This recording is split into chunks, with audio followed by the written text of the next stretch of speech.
to have you here to ask you some questions to help all the single parents in the world, men, women, any of them.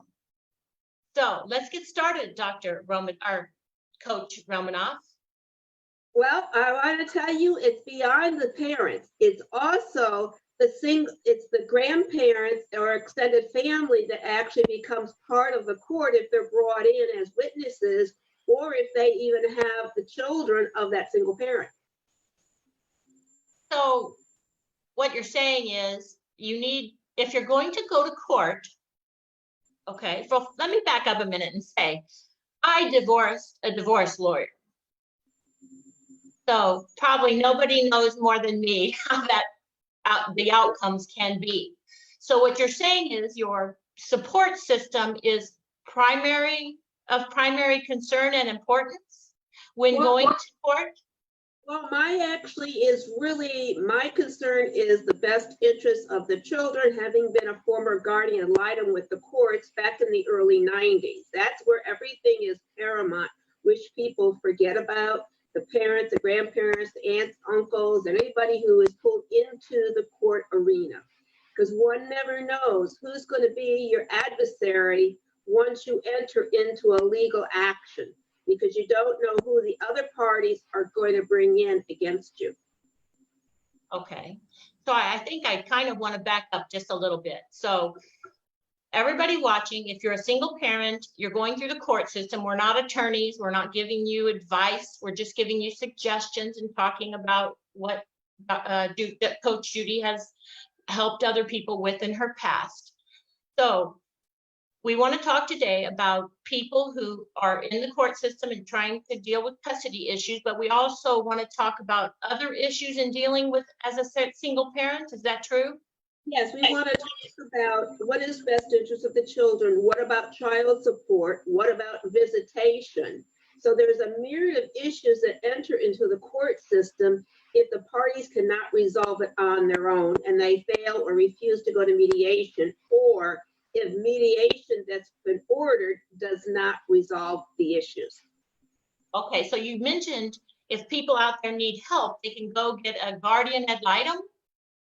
No, can you tell everybody what a guardian ad litem is? They may not know. I will. A guardian ad litem is somebody who was appointed by the court to oversee the activities and the raising of a child. Usually they're called in where there is suspicion of abuse or neglect, even though they may be fabricated. The court doesn't know, so they're going to appoint a guardian ad litem to go in and basically investigate and meet all parties involved and do an assessment of what the situation really is, because you get 40 hours or more of training to become a guardian ad litem in the first place. So you're not just going in and saying, I'm a guardian, but you have to get certified by the state in order to be a guardian ad litem. So what the guardian does is they're contacted by the guardian ad litem program and reach out to their guardians to say, we have a case that there's suspicion of abuse or neglect, and we need you to go out and meet the child, interview the child, and talk to all the different parties involved. Even if they're not in the same state or the same area, a guardian will be appointed, potentially even in the other area. So your job is to oversee the best interest of the children and doing everything you can to make sure all parties understand it and are following the directions that they are, as either from you as the guardian or by the judge or the court system. So if somebody, a couple is assigned, a couple that's split up, is assigned a guardian ad litem, does this mean one of the persons are in trouble or possibly both of them? It doesn't necessarily mean you're in trouble. It's a safeguard to go in and really see what's going on, because when you're in litigation, everybody's emotions are ripped up. People are angry if they're fighting for something. So things can be taken out of context or not really understanding what abuse is or what best interest of the children is, because they have their own definition and the child's being pulled as a pawn by all parties involved. Do they only assign a guardian ad litem when it's to do with court issues, or is a guardian ad litem there for other reasons too? Well, it generally is a court-appointed situation, and there are guardians for other areas for seniors, but we won't go there because I don't want to confuse anybody. But a Right. guardian is basically to look out for the best interest of that child or children that are in the mix from that standpoint. So again, if this is not legal advice, we're just having a conversation. And so let's say I'm a single parent and I think there's something not right with the visitation that my former significant other has with my children. You're saying we could call the guardian ad litem, or you can't? No, what it is, you would have to file with justification to the court why a guardian ad litem is necessary. And generally it's done by attorneys, but because attorneys are so expensive, a lot of people are having to represent themselves and be pro se advocates and be their own attorney in court.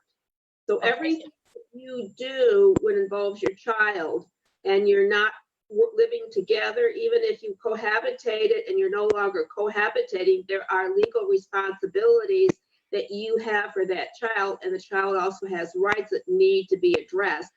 So that if the parties are not, you have no choice but to go to court and request and show grounds and reasons why a guardian is litem. Just as saying something may not guarantee a guardian. They really have to see their police reports, what's been going on. It's various areas in order to get a guardian. Necessarily, you don't really want a guardian in your life. You want to keep your legal process as simple as possible, and if possible, stay out of the court arena and try to find ways to compromise, because several things will happen. Number one, you're going to lose your money. Number two, you're going to be put under undue stress and lifetime decisions during an emotional time. So it's really important to take a step back and think about what is in the best interest of our or the children that are involved first, and put that like at the top of the list and really try to work together. Now, there are cases where people cannot communicate. It's gone. They have no choice but go to the court and state that there's abuse or neglect or suspicion of abuse or neglect going on. And I just want to say, I'm not an attorney, but I am a litem, and I have worked these cases and been doing this for really back in the early 1990s, not only for myself when I was in litigation and had a guardian appointed, which was not necessary, but the other parties are making out, which is a key gameplay, is, oh, there's abuse, there's emotional, mental health issues. So they've got to bring an outside party that's supposed to be not supportive to either side except that child to get involved. Right. And it seems like, I don't know if somebody told me or I read it, that you were appointed with Broward County, somewhere in Florida. You were the county advocate or something about trainer. Okay, let me just say, I've been working before the internet came in the early 90s.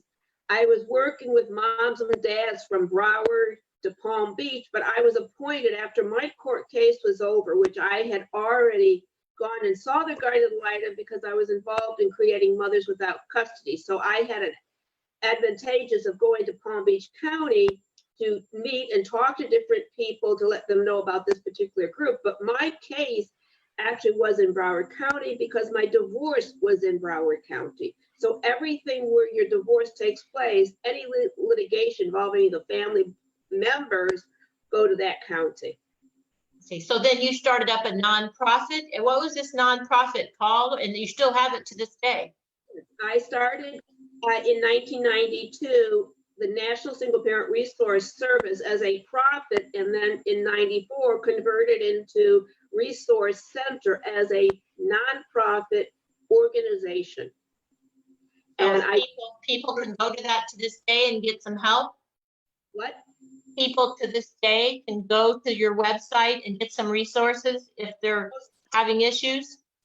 Most definitely. And this is the other key thing is that we are a 211 resource with the Palm Beach County 211 hotline resource line for Palm Beach and the Treasure Coast here in South Florida.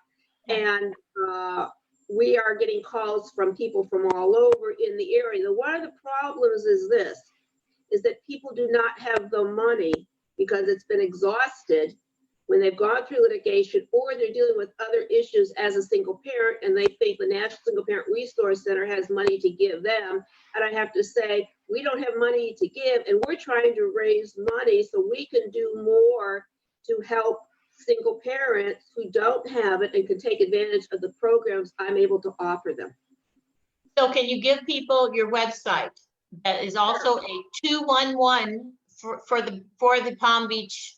I guess that's the 211 is known, apparently to those who are in the industry, it is the resource hotline of all different nonprofit organizations in the county to reach out for all types of resources and all types of help, not just single parents. I appreciate all your help. So what's the website they can go to? Okay, so I'm going to give you my portal website is coachjudy.info. It has a page on there for the National Single Parent Resource Center where you can also access that website. As we do not have a website person to help us, we created a portal website with the different programs I offer besides my own talk show and different life coaching, because the fact is, for your listeners, is that I've expanded beyond single parents. It's for anybody who wants to achieve success and get to where they want to be, and they just need some guidance, support, knowledge, and resources. So I just want your listeners to know that if you're listening, it's not just for single parents. I expanded because there's such a need out there because people are so lost today. Mm-hmm. So I know you have an international radio show, or is this a live broadcast that goes international? Okay, it is a live broadcast. We do it through several different venues. We do it, of course, live on Facebook, so we can reach our Facebook friends and expand from that standpoint.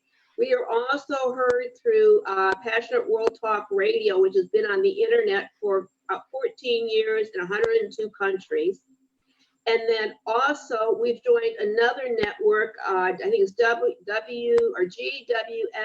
GWSN network, which is internet. We just did a show with them the other night, and our show's going to be with them. Besides, we're on numerous podcast platforms like Google Podcasts, Podcast Addiction. We're on Spotify, and we're expanding our shows into all different platforms. So what do you talk about on these shows? Actually, our show is a little bit on single parenting, because I find that when I did my radio show with Clear Channel Broadcasting, people didn't want to hear so much about single parenting. So I decided I want to reach everybody. So we created a variety of show for getting practical tips on all different subject matters that one deals with. For example, I had Steve Jobs of Apple. When he just opened up the store here in Boca Raton, he was on the show. I have people in business. Wait a minute. Did you just say you interviewed Steve Jobs? Yes, I did interview. Did you really? Wow. Yes, and I have to be honest, I didn't quite realize the magnitude of who he was at the time, because I'm interviewing people on business, people who were Google and Microsoft, and it was new that I figured I wanted people to really learn about what is going on in the new technology and what's available, because I love business. And I want business people to enjoy our shows as well. So our show really is a variety, from business to just life to single parenting, experts in various areas. Matter of fact, I had the author of the book, I think A Child Called It or A Boy Called It, Dave Peltzer. He was on my show last year, and he's internationally known. He's a speaker, motivational speaker. He survived the worst child abuse case in the 70s in California, written books. He's been a motivator. He even served in the military. He's been honored by excuse me here, get a little carried away. He's been recognized by 4 US presidents and so on. So our guests are not just local people. We bring guests from all over the country and internationally. I had a guest from New Zealand who was very big in New Zealand coming on about transformation. So our show really is a variety of show. Like my motto is for everything that I do, it's been get the facts, act, and achieve success. And that's our mission as Coach Judy in helping single parent families and anybody who wants information just to enjoy life. They don't have to need help, but just to enjoy life or achieve goals or find themselves where they want to move in a different direction. Talk to somebody who's really walked the talk, because everything that I bring up personally, I've literally walked the talk. I've not had it easy at times. As a matter of fact, for about 5-6 years, I went through really tough times. I was out of the loop, and it was thankful that I had learned through my custody battle the knowledge to cope and to sustain my mental health so that I could keep myself going in a very healthy way. Well, wow, we appreciate all you do for the community and the world. But let's get back to basics. So if somebody needs help with child custody issues or support as a single parent, they can go to your website, which was what? Okay, it's www.coachjudy.info, and it has a page on there and information about life coaching that I do for anybody. You can fill out the form and contact us, and we can discuss the coaching that you need. And everything is done on an individual basis when it comes to the financials, because everybody has different needs and expectations. And then also, so everybody can fill out the form and submit it, and you'll at least talk to them at no cost to see what their needs are. That's a free consultation. Right, it's a consultation interview to really find out what their needs are, and I will give them maybe 1 or 2 practical tips, and hopefully they'll see that. And when they read the information that's out there on Coach Judy Romanoff or the National Single Parent Resource Center, they're talking to somebody who understands it, who's been successful, because I know the emotionals that go through that people, if you haven't walked it, you don't really grasp the emotional impact it can have and the impact of how it can turn your life in so many different ways. And you don't have the right guidance and get the right tools, you're going to have a much harder time in dealing with anything in life. And I'm here, I've lived it. I've been through so many different parts of life, through my family, through myself personally, and trying to achieve success in various businesses over the last 40, 50 years. So I've been through a lot. And I've also, this is important, I think people understand, I've walked and lived on both sides of the financial spectrum. So I know what you're thinking and feeling, no matter whether you're a very successful CEO or if you're somebody who's just really struggling. I think I read somewhere that you grew up with what do they call that? The Argyle socks? Oh, yes, I did. I will say this to those who know me. I feel I was very fortunate. I was very lucky. I did not literally have to work to put the necessities on my table. So I was very lucky, and I recognize I was fortunate, but it allowed me to do the National Single Parent Resource Center and not be concerned of raising big money. I wanted to really help people and hoping people will donate to the organization, which is in real need, to do more programs and help those who cannot afford the type of services they really need out there. So can we talk about other resources? Can you think of something else that someplace else single parents can go to for help? Maybe there's single parents that can't even afford to put food on the children's table. I don't know. I'm sure of that. Well, that is true. And the problem is that the system only, as I was listening on the news today, where like the SNAP program for food is only supposed to be assist.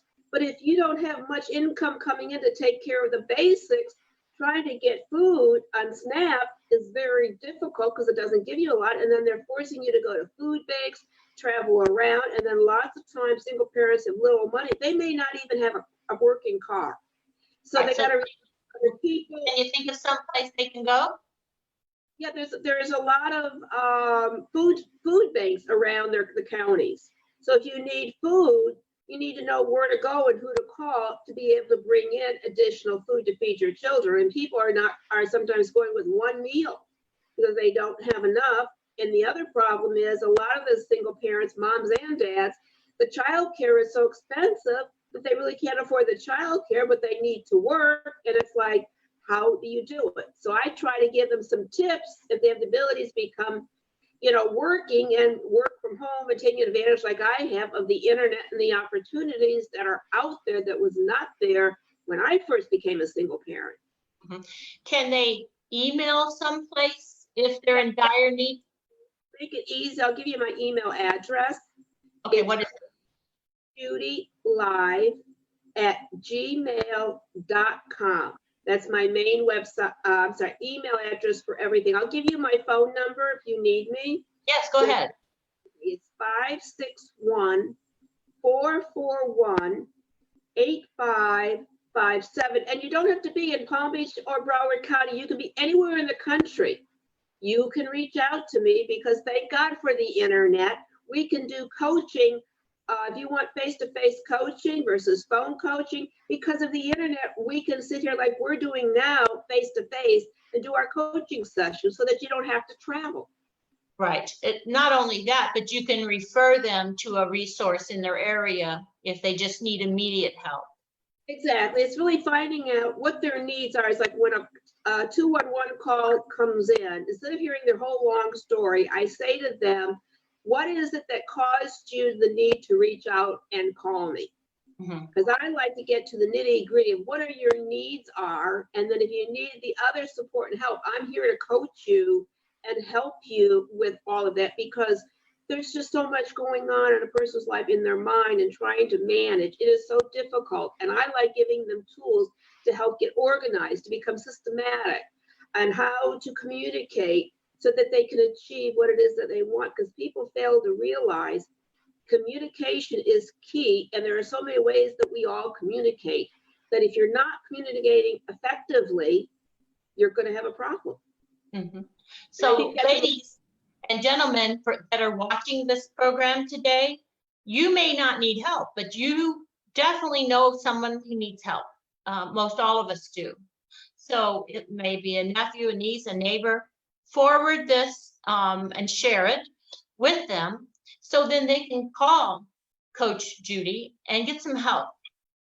And I want to say to you, for those who are listening, as an example, when I was going through my custody case, I reached out to the non-custodial mothers, which I started a group for, and dads. And actually, when I was going through my custody case, it was not your typical custody case. And I had dads literally in the courtroom during majority of the different hearings in giving support.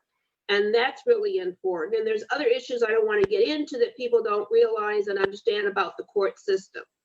So there's just so much that people have no idea what they're walking into. They're walking into a maze because the court system has their own ways of doing things. And if you don't understand the games that are played, is the best way I can put it, by the attorneys, the judges, the system itself, you're going to get lost, and you could end up really doing harm to your case and you and your children in the long run if you don't have all the tools and understanding of what you're facing. And also, as I say, I help my clients be able to communicate with their attorneys and understand what the attorneys are saying. And with one case, I went with her to the attorney and I actually explained to the attorney how the client is understanding it.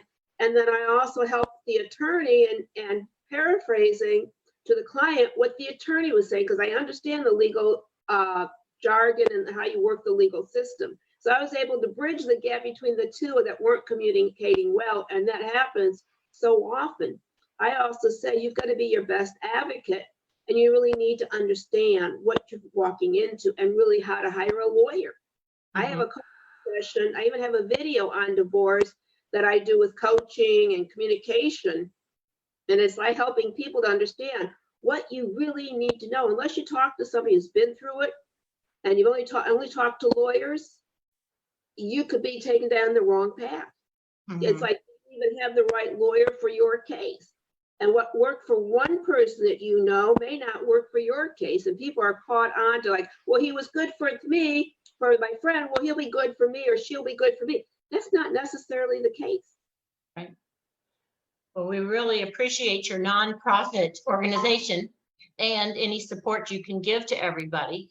Can you think of something else that we need to talk about today about single parenting and how they can overcome the obstacles? Because it is tough. Well, I will. I think part of it is with all of us is that we all need to find out who are we as a individual, especially after you've gone through the emotional turmoil and you come out on the other side. Do you really know what you want? Are you really able to relax and de-stress yourself and as a decompartmentalize to prepare to start your new life as a single parent? So there are so many different areas, and I'm here to help guide them into pulling it together and helping them have like a system that is a life system for them to move forward. And what I teach them as a coach, they apply it to every part of their life. So it's not just one thing or that thing. It's a combination of a number of different areas that people need to understand to build their life again and enjoy.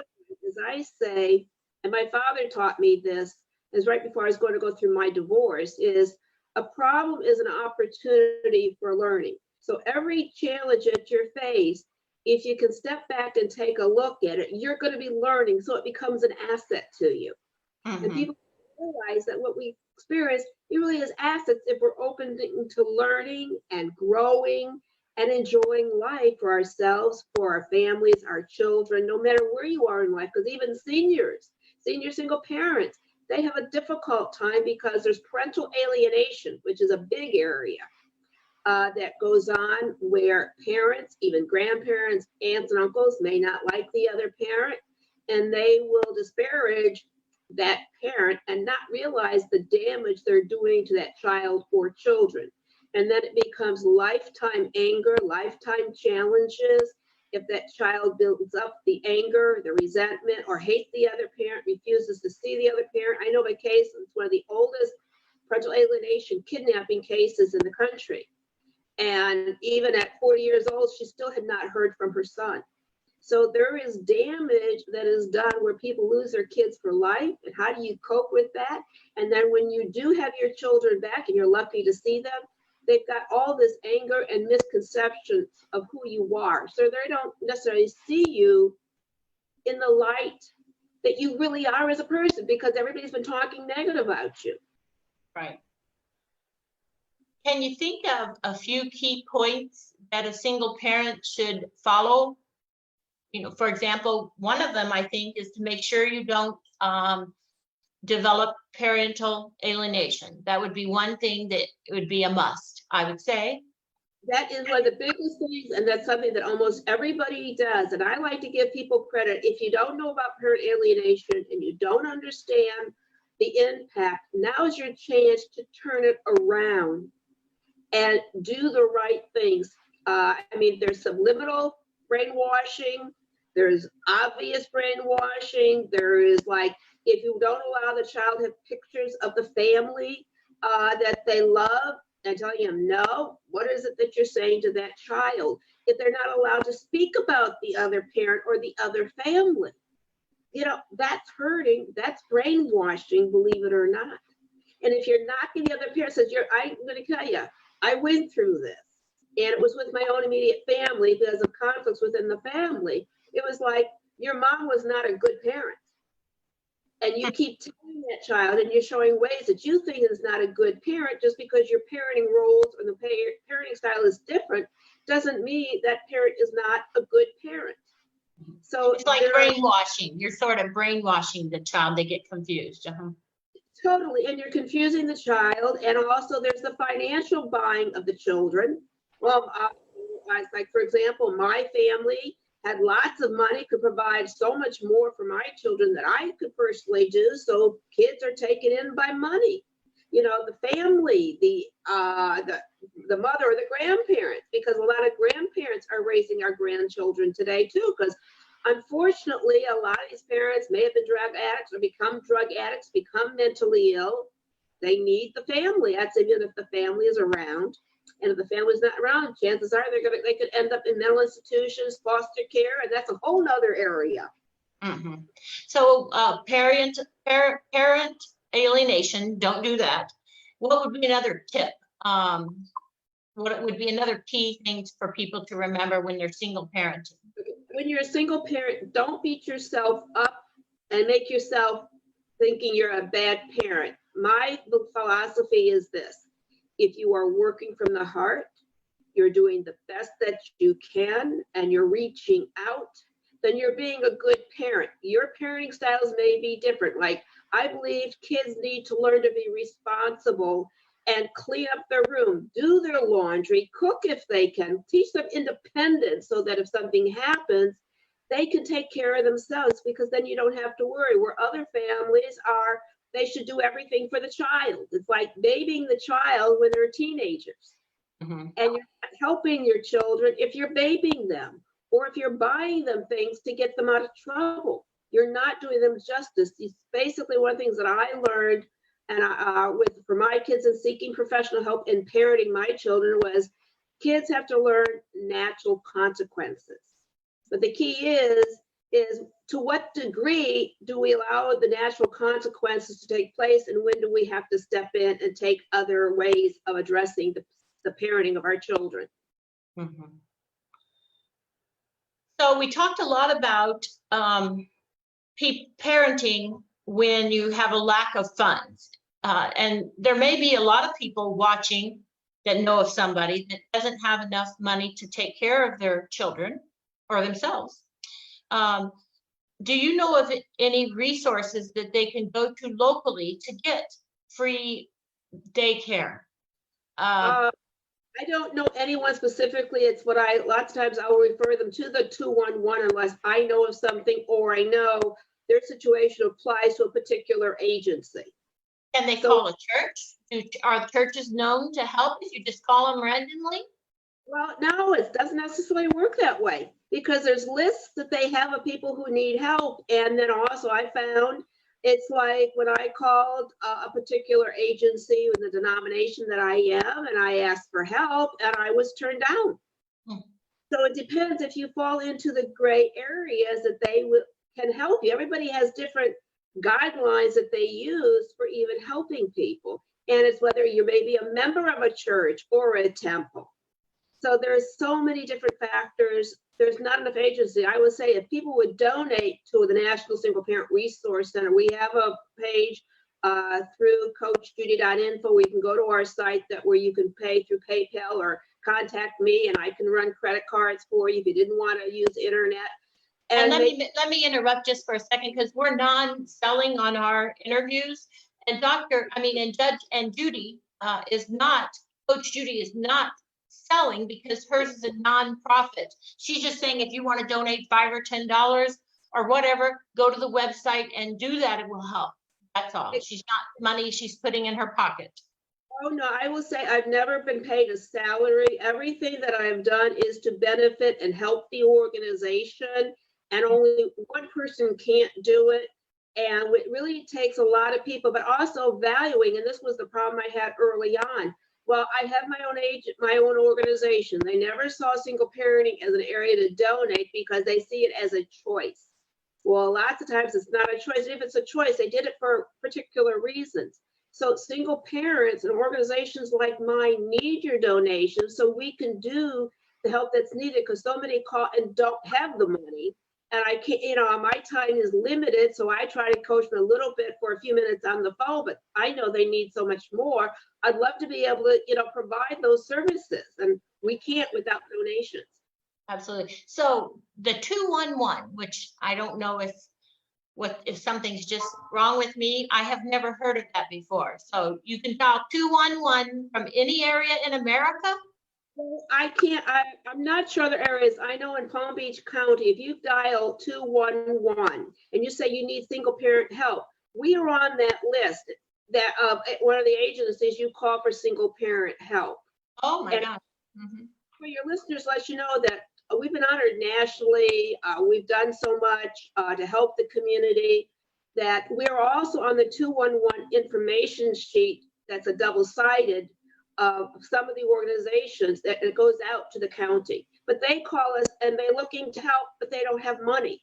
Mm-hmm. And I feel so bad. I have to turn these people away because we don't have the money to even help them with rent or anything else. That's why that's an area I want to work on, is get people involved if they want to volunteer, help us raise money so we can be another facility to help these single parents who need help and offer them a little bit. and let them give back a little bit so it's not a handout. Okay, it is 211 is nationally for help. Okay, so then, I just looked it up. okay, great. So then it's all states. We've been with 211 since 1995, so we've been with them like 25 years. Oh, great. Well, Coach Judy, we've learned so much here today, and we really appreciate everything you do and all the time that you donate and have donated for the last 20 plus years. We really appreciate it. Well, thank you. I love it. I enjoy it. It's my passion, and it feels good when you see somebody feeling down or in tears and can walk out or hang up the phone and feeling better about themselves, because that's what it's about. You know, you're touching a life, and I love doing that. I always have, and I just will continue and won't stop. Well, give us your email address one last time.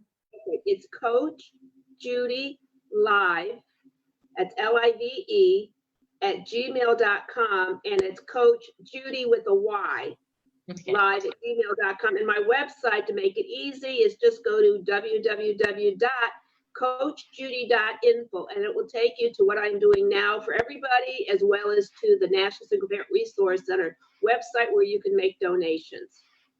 Well, I guess we're about ready to wrap it up, so we really appreciate it, and maybe we'll have you back another time. Great, thank you. I appreciate the time here. Have a great Sunday. Thank you. You too. Thank you so much. Bye-bye. We're at the end of another enlightening episode of the World Wellness Show, and we want to be reminded of the incredible insights shared by our esteemed doctor. Their passion for health and wellness have provided us with valuable knowledge to enhance our well-being. We offer educational information and suggest strongly that you seek medical attention through your physician or other medical professional. Until next time, thank you for coming.